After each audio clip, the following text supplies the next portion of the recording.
Have you ever been standing in front of the shelves at, let's just say, Walmart or Target, and you're looking at the curly hair products, the wavy hair products, and you just find yourself so overwhelmed? Like, I feel like in the past 5 years, there's really just been this huge explosion of products meant for textured hair. And it can leave one feeling a little bit stunned sometimes. Don't get me wrong, it's absolutely great being able to have such a wide variety of things to choose from. But it can definitely leave one feeling a little bit lost. It can be very overwhelming for sure. So today I want to do this is part 2 of this kind of series that I'm doing where I'm going into descriptions of products. For this particular video, I will be going through descriptions of different types of stylers. So if this is something you are interested in, definitely stay tuned. If you like content like this, please do like and subscribe. I post a lot of curly and wavy hair content as well as just healthy hair content in general. And if you're new to my channel, hi, my name is Lena and welcome to my bathroom. Editing Lena here. I just wanted to hop on really quick to say that when I was filming this, I actually originally intended, so I decided to split this video into 2 because it was just getting way too long. My original intention before I started filming was to put it into 2 videos, but I had a really hard time finding kind of a defining line because I felt like these products there's kind of a spectrum, and so finding a good place to stop was hard for me.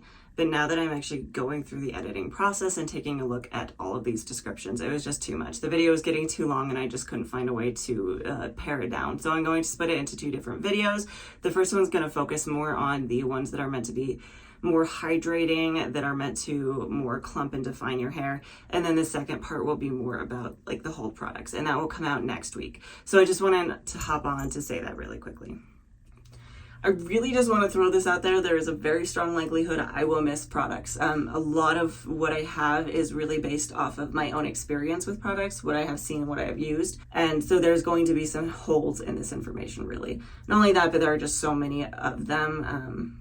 I'm bound to miss something. So if you know of one that I have missed, leave it down in the comments below. It would be greatly appreciated. The other thing I wanted to comment on is I will be showing a very large amount of products here. I'm going to give examples for as many of these as I can. It doesn't necessarily mean that I recommend that product. It just means that it is a product that I have that I want to show you. So if you want to see more information about these products, I'll be leaving links down in the description box below to any reviews I may have done for them in the past.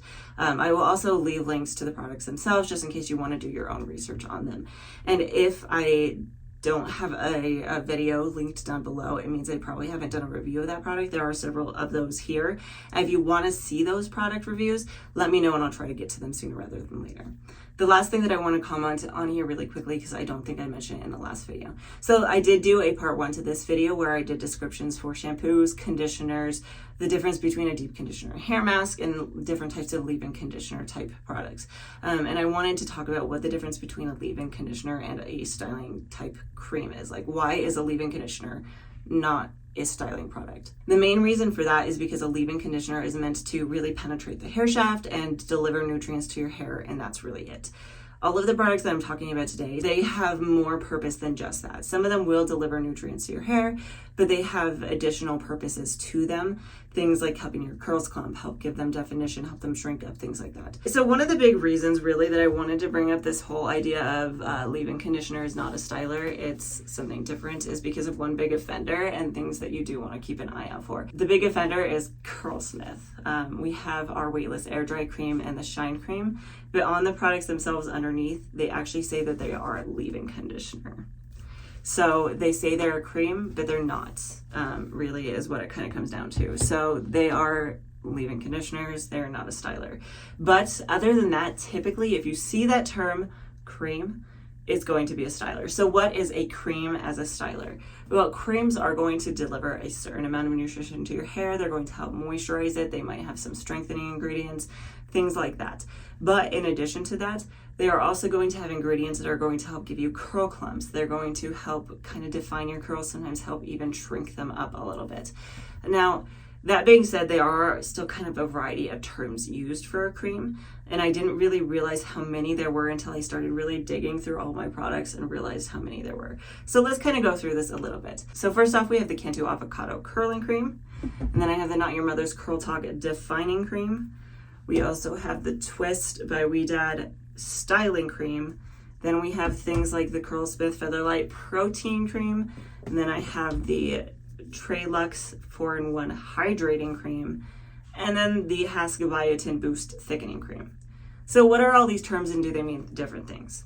Well, I think when it comes to terms like a protein cream or a hydrating cream, those are important things to know and to keep in mind when you're buying that product, because they're telling you what the main focus of this cream is. So yes, it's going to help define your curls. It's going to help clump them together. But in some cases, they're meant to give you a little bit more protein, a little more strength. And in other cases, they're meant more to give you a little bit more hydration. So sometimes when they do say hydrating, that does mean it's going to be a little heavier, so that is something to be aware of. But it's also just good to know if you struggle with the protein moisture balance. Now, when it comes to terms like curling cream, defining cream, and styling cream, I personally don't find those to be anything really different. I think they're just synonyms for one another.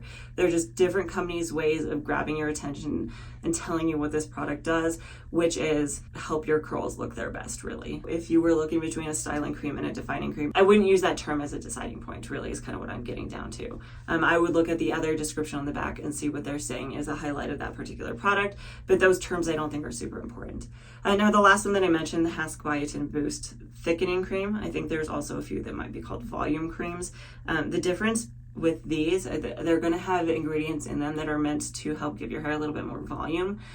Sometimes that means that it'll have something that's going to coat your hair to technically make your hair strand a little bit thicker, so it's going to make it look fuller. Now, moving on from curling creams, the next thing that I want to discuss is curl smoothies.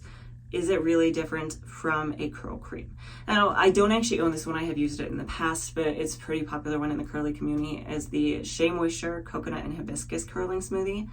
I also have the Mayal Curl Smoothie and then the Garnier Fructis Defining Smoothie. So that term smoothie, is that mean it's really that different from a cream? I think the biggest difference, and the thing that they're really drawing attention to anyway, I think part of it is it's just kind of a marketing term. They're trying to draw your attention to the fact that it has a lot of natural ingredients in it. Things like in the Mayal one that it has pomegranate and honey, or things like in the Shea Moisture one that it's going to have coconut, it's going to have hibiscus and other things like that.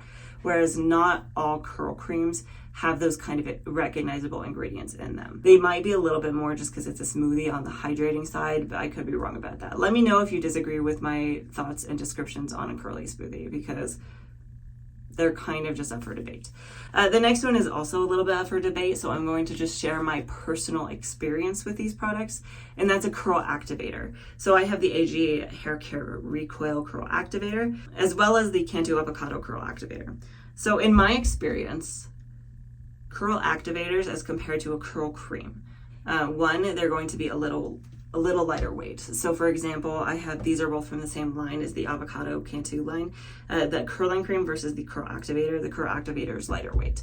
They are still going to have a certain amount of moisture behind them, a certain amount of nutrition behind them that they're delivering to your hair, and they're helping to define your curls like a cream. And then the other big difference is that they are going to have some ingredients in them that are actually going to give you a little bit of hold to your hair.